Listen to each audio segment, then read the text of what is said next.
우리 이제 1부는 구원의 필요성에 대해서 우리 같이 알아봤습니다. 우리 2부는 구원받은 자의 특권에 대해서 우리 같이 알아보도록 하겠습니다. 구원받은 자의 특권은 바로 성령 충만한 삶을 사는 것입니다. 성령 충만은 예수 그리스도로 충만하여 세상과 구별되는 삶을 살아가는 것입니다. 바로 성령 충만할 때 우리가 예수님에 대해서 성령께서 잘 가르쳐 주십니다. 제가 옛날에 봤던 책 가운데요. 그 성령 충만하면 마치 이제 우리가 이제 어떤 유명한 사적지나 박물관, 뭐 동상 같은 거를 밤에 되면 이제 밑에 조명이 막 비춰주잖아요. 그죠? 그것처럼 우리가 성령 충만한 삶을 살아갈 때 바로 성령님께서 그 조명의 역할을 하셔가지고 우리 예수님에 대해서 더 잘 알게 되고 우리가 성령 말씀에 대해서 잘 알게 되고 또 하나님의 지식에 대해서 잘 알게 된다. 이렇게 말씀하시는 그런 교수님의 제가 글을 본 적이 있습니다. 그렇습니다. 우리가 그냥 신앙생활을 하는 것이 아니고 우리 성령 충만한 삶을 살아갈 때 우리 성경의 지식에 대해서 우리의 구원자이신 예수님에 대해서 그리고 하나님에 대해서 더 잘 알 수 있는 그런 삶을 살아가는 것입니다. 그래서 우리가 성령 충만할 때 더 우리가 깊이 있는 그런 신앙생활을 하게 되는 것입니다. 또 우리가 성령 충만하게 되면 주님께서 성령의 은사를 나눠주시는데요. 고린도전서에 보면 12장 이렇게 말씀하고 계십니다. 각 사람에게 어떤 사람에게는 성령으로 말미암아 지혜의 말씀을, 어떤 사람에게는 같은 성령을 따라 지식의 말씀을, 다른 사람에게는 다른 성령으로 믿음을, 성령으로 병 고치는 은사를, 능력 행함을, 예언함을, 영들 분별함을, 여러 가지 이렇게 은사를 우리에게 나누어 주시는 것입니다. 우리가 성령 충만할 때 우리 하나님 주신 그런 폭발적인 그런 은사로 인해서 우리는 더욱더 능력 있는 그런 신앙생활을 할 수 있는 것입니다. 우리가 또 또한 성령 충만하면요, 우리가 성령의 열매를 맺는 그런 삶을 살아가게 됩니다. 우리 성령 연사가 그런 외적인 그러한 은사라면 성령의 열매는 내적인 은사죠, 그죠? 바로 그런 사랑, 희락, 화평, 인내, 자비, 양성, 충성, 온유, 절제 같은 그런 내적인 아름다운 열매를 맺는 것입니다. 우리가 정말 그리스도인으로서 성령 은사를 받아서 능력 있는 신앙생활을 해야 됩니다. 바로 그럴 때 정말 귀신이 떠나가고 질병이 치료 안 받고 하나님의 기적의 역사가 일어나서 우리 정말 하나님의 말씀이 그냥 뭐 책이 아니고 정말 기적의 말씀이고 예수님 믿는 것이 그냥 신앙생활하는 것이 아니고 정말 살아계신 하나님을 믿는다는 것을 우리가 나타낼 수 있습니다. 근데 우리가 그것만으로는 부족한 거예요. 그죠? 우리가 성령의 열매를 맺는 삶을 살아가야 됩니다. 우리가 아무리 정말 뛰어난 능력과 은사가 있어도 우리가 정말 성품의 열매, 우리가 겸손하고 주님 보시기에 그런 아름다운 열매를 맺지 못한다면 그것이 주님 보시기에 좋지 않은 것이 될 수도 있는 것입니다. 그러나 우리가 성령 충만한다면 우리 성령의 그런 내적인 열매도 맺게 되는 줄 믿습니다. 우리가 이제 성령 충만하게 되는 것이 최초로 성령 충만 받는 것이 바로 성령 침례라고 말씀하고 계시는데요. 최초의 경험이 바로 성령 침례인 거죠. 그죠? 그리고 이제 그 성령 침례를 받은 후에 성령 안에 완전히 잠기는 것을 성령 충만이라고 합니다. 그리고 이 성령 충만한 삶이 성령 충만이 지속되는 것을 성령 충만한 삶이라고 말씀하고 계십니다. 그러니까 우리가 이제 성령의 능력 가운데 성령 침례를 최초로 받은 다음에 우리가 충만한 삶을 유지해야 되는 거예요. 그죠? 충만한 삶을 유지하기 위해서는 항상 성령 충만해서 기도하고 항상 예배와 말씀 가운데 가고 항상 기도하는 삶을 살아갈 때 우리는 성령 충만한 삶을 살아갈 수 있는 줄 믿습니다. 또한 성령 충만할 때 우리는 믿음을 지키는 그런 삶을 살아갈 수 있습니다. 고린도전서 12장 3절에 이렇게 말씀하고 계십니다. 성령으로 아니하고는 누구든지 예수를 주시라 할 수 없느니라. 이렇게 말씀하고 계십니다. 우리가 예수님을 구주로 영접하게 된 건요, 우리의 힘이 아닌 거예요. 그죠? 바로 성령님이 우리 가운데 오셔서 우리의 마음을 변화시키고 우리가 예수님 믿게 해줬을 때 우리가 예수님 믿게 된 줄 믿습니다. 이 모든 것이 시작이 바로 성령님 역할이라는 것입니다. 우리가 성령 충만할 때 우리의 믿음을 반석같이 지킬 수 있는 것입니다. 예수님께서 시몬 베드로에게 말씀하셨습니다. 너희가 나를 누구라 하느냐? 시몬 베드로 이렇게 대답했습니다. 주는 그리스도시요 살아계신 하나님의 아들입니다. 예수님께서 베드로에게 이렇게 말씀하셨습니다. 시몬아 내가 복이 있도다. 이를 내게 알게 하니는 혈육이 아니요 하늘에 계신 내 아버지시니라 말씀하고 계십니다. 시몬 베드로가 예수님은 그리스도요 살아계신 하나님의 아들이라고 고백했지만 베드로의 힘과 능력과 지혜로 된 게 아니라는 거예요. 그죠? 이것은 하늘에 계신 하나님이 베드로에게 알게 해주신 거예요. 그죠? 바로 이렇게 우리는 정말 성령 충만할 때 우리 하늘의 지식, 그 성경의 지식, 바로 하나님의 그런 비밀들을 알 수 있는 것입니다. 그래서 우리가 성령 충만한 삶을 유지할 때 우리는 믿음을 끝까지 잘 지키고 우리 천국 갈 때까지 우리의 믿음을 지키고 승리할 수 있는 그런 삶을 살게 되는 줄 믿습니다. 또한 성령 충만할 때 우리는 영적 전쟁에서 승리를 거둘 수 있습니다. 사도행전 13장에 보면 이렇게 말씀하고 계십니다. 이제 사도 바울이 이제 복음을 증거할 때 그것을 막 어떤 사람이 방해를 하는 거예요. 방해를 할 때 사도 바울이 이렇게 말합니다. 보라 이제 주의 손이 내 손에 있으니 내가 맹인이 되어 얼마 동안 해를 보지 못하리니 아니 즉시 안개 어둠이 그를 걷어 인도할 사람을 두르고 하는지라 이에 총독이 그렇게 된 것을 보고 믿으며 주의 가르치심을 놀랍게 여기니라 이렇게 말씀하고 계십니다. 바로 복음 증거를 방해할 때 그 사도 바울이 그렇게 말한 대로 그것이 막 기적이 일어나서 그 복음 증거를 방해한 그 서기오 바울이라는 사람이 바로 그렇게 맹인이 되어서 하나님의 그 놀라운 기적이 일어난 줄 믿습니다. 우리가 성령 충만할 때 우리의 삶에 그런 나아가는 그런 영적 전쟁에서 승리를 거둘 수가 있는 줄 믿습니다. 또 우리는 성령 충만할 때 담대함과 능력을 보여야 할 수 있습니다. 베드로가 이제 복음을 증거할 때 그가 많은 주의 지도자들에게 끌려왔습니다. 그 베드로와 요한을 매로 때리면서 그들에게 복음을 증거하지 말라고 했습니다. 그때 사도행전 4장에 보면 베드로와 요한은 이렇게 대답합니다.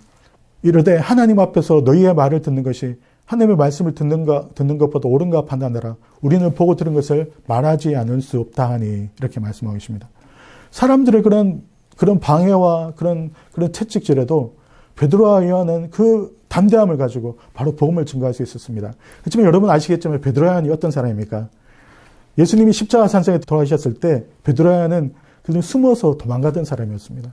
숨어서 다락방에서 숨어서 기도하던 사람들이었습니다. 그러나 그들이 성령 충만한 다음에 이제 사람들 앞에 이제 사람들의 박해를 두려워하지 않는 거예요, 그죠? 그래서 담대히 복음을 증거함으로 말미암아 많은 사람들을 구원으로 이끌 수 있었습니다. 그렇습니다. 우리도 성령 충만할 때 사람들의 그 핍박과 방해를 두려워하지 않고 담대함으로 우리는 정말 기쁨으로 복음을 증거하는 그런 삶을 살게 될 줄 믿습니다. 구원받은 자의 그런 특권 두 번째는 바로 신유와 축복입니다. 주님은 우리를 치료해 주시는 주님이신 줄 믿습니다. 이사야서 53장 5절에 이렇게 말씀하고 계십니다. 그가 찔림은 우리의 허물 때문이요 그가 사망은 우리의 죄악 때문이라 그가 징계를 받음으로 우리는 평안을 누리고 그가 채찍에 맞음으로 우리는 나음을 받았도다. 바로 우리의 모든 질병, 바로 예수님께서 대신 지시고 가심으로 말미암아 우리에게 그런 치료의 은혜를 베풀어 주신 줄 믿습니다. 우리가 믿음으로 나갈 때, 우리 어떠한 간절한 기도와 성령 충만으로 나갈 때 주님 우리 가운데 오셔서 우리의 모든 질병을 치료해 주시고 우리를 강건함으로 붙들어 주시는 그런 치료의 주님이신 것입니다. 또 우리 예수 믿는 자들의 두 번째 축복, 바로 우리는 형통의 축복입니다. 주님 우리에게 복을 주시는 주님이십니다. 갈라디아서 3장 14절에 이렇게 말씀하고 계십니다.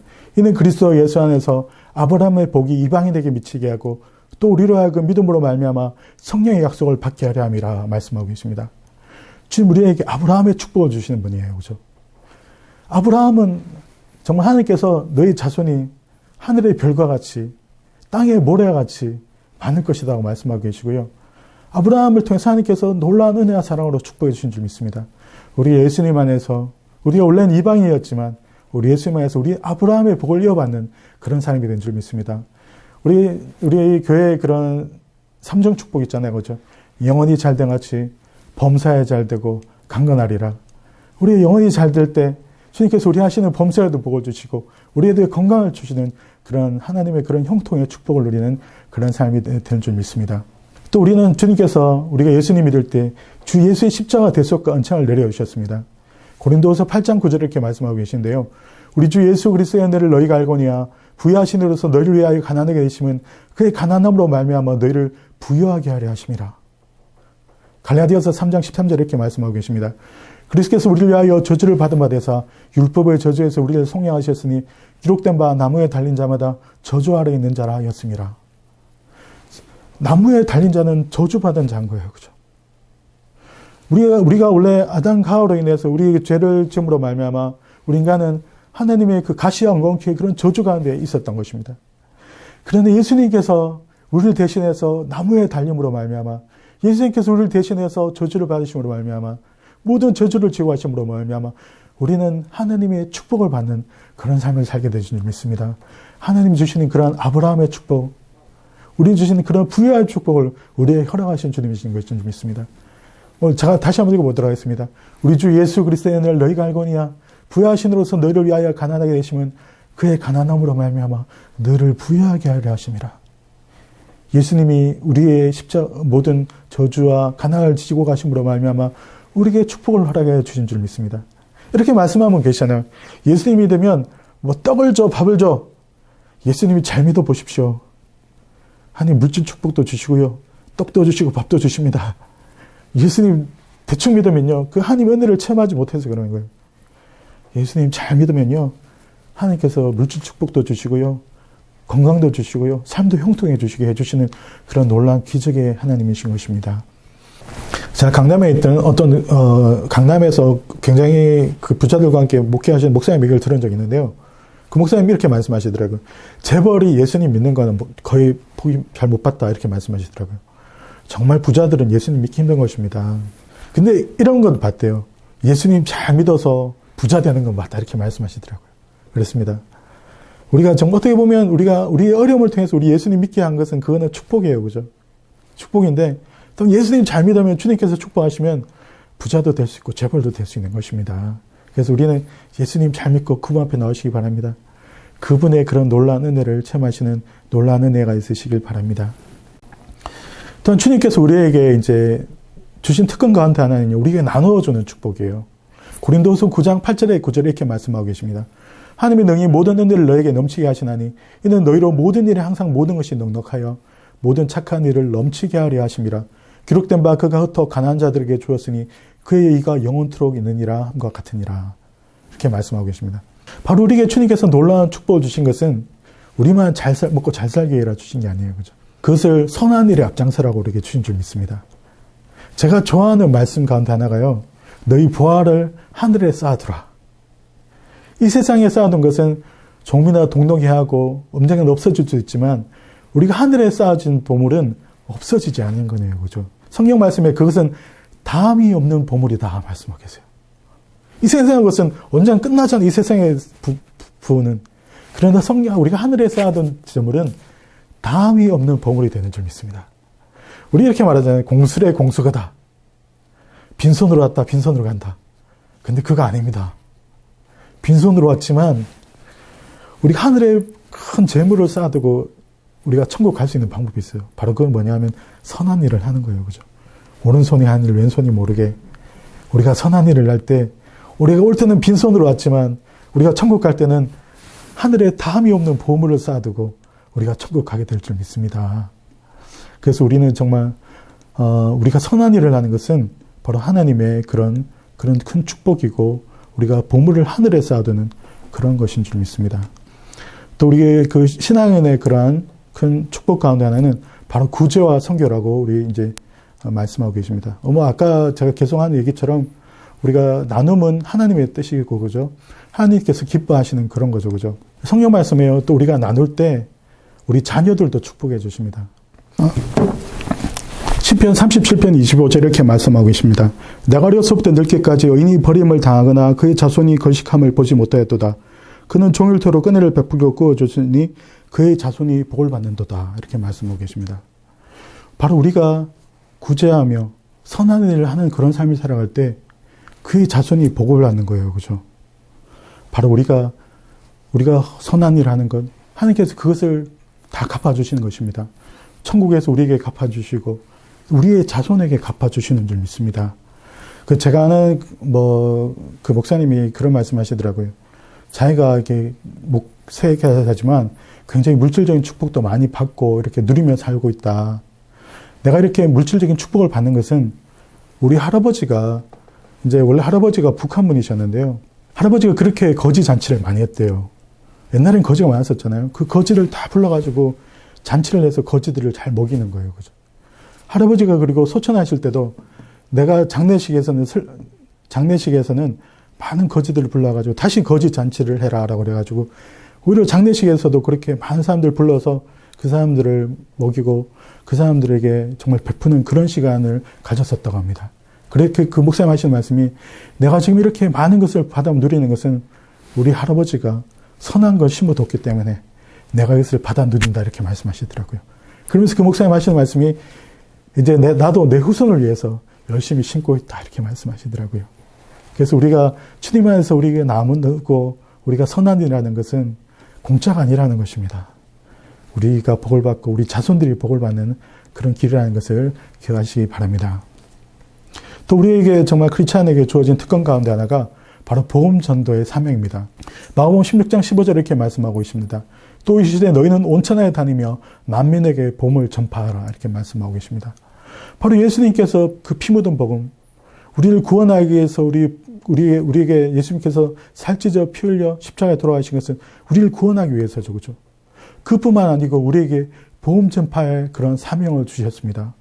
우리가 주변 있는 사람들에게 우리가 친구나 우리가 친척이나 우리 동료들에게 바로 복음을 증거하는 것이 우리의 사명인 줄 믿습니다. 여러분들 정말 천국이 있고 정말 지옥이 있다는 것을 믿으십니까? 그리고 정말 예수님 믿어야지 천국 간다는 걸 믿으십니까? 믿으시는데 내 친척이, 내 동료가, 내 가족이 예수님 믿지 않아서 지옥 간다면, 그것을 가만 보고 있다면 그것이 크리스찬이라고 말할 수 있겠습니까? 그것이 바로 하나님의 자녀라고 말할 수 있겠습니까? 바로 정말 지옥으로 가는 사람들, 그 사람들을 막고 그 사람들을 천국으로 인도하는 것이 바로 크리스찬들이고 예수님 믿는 자들의 사명이고 하나님께서 우리에게 보내주신 그런 사명인 줄 믿습니다. 그 사명을 잘 감당하는 것이 우리의 사명이니 그 전도의 사명, 복음 전파의 사명을 잊지 않고 끝까지 잘 기억하시기 바랍니다. 또 우리에게 선교의 사명을 주셨는데요. 사도행전 1:8절 이렇게 말씀하고 계십니다. 오직 성령이 너에게 임하시면 너희가 권능을 받고 예루살렘과 온 유대와 사마리아 땅끝까지 이르러 내 증인이 되리라 하시니라 말씀하고 계십니다. 바로 우리는 정말 땅끝까지 복음 전파하는 사명이 있는 거예요. 그죠? 그래서 우리는 때로는 단기 선교도 가고 아니면 우리가 그렇게 못한다면 우리가 또 해외에 나가 계신 많은 선교사님들 돕는 그것도 정말 보내는 선교사로의 그런 사명인 줄 믿습니다.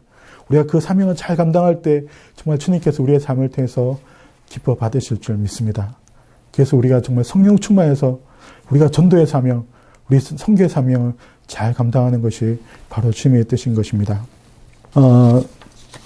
제가 옛날에 읽은 책 가운데 하나가요. 그 청년 바보의사라는 그런 책이 있습니다.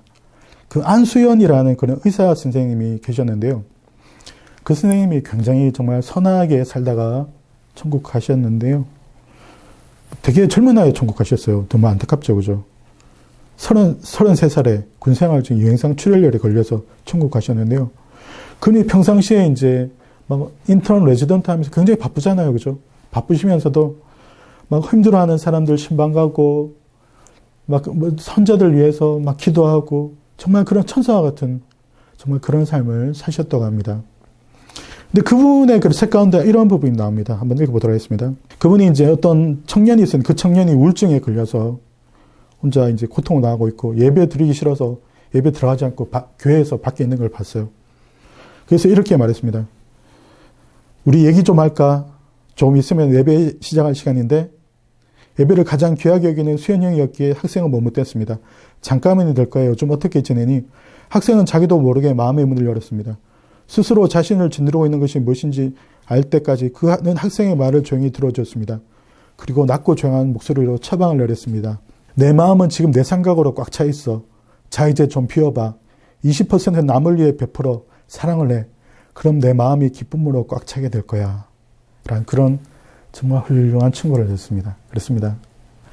때로는 우리가 내 자신이 가장 불행하다고 생각하고 내 자신의 고통과 내 자신의 어려운 문제만에 빠져가서 우울하게 고통을 당할 때가 있습니다. 그러나 그때 이 안수현 의사선생님 말씀처럼 내 관심의 20%만 남들에게 기회를 보시기 바랍니다.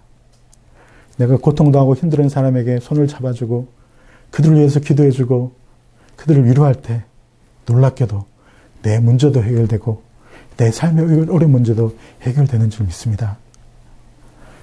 우리가 오늘 우리가 배운 것 가운데요.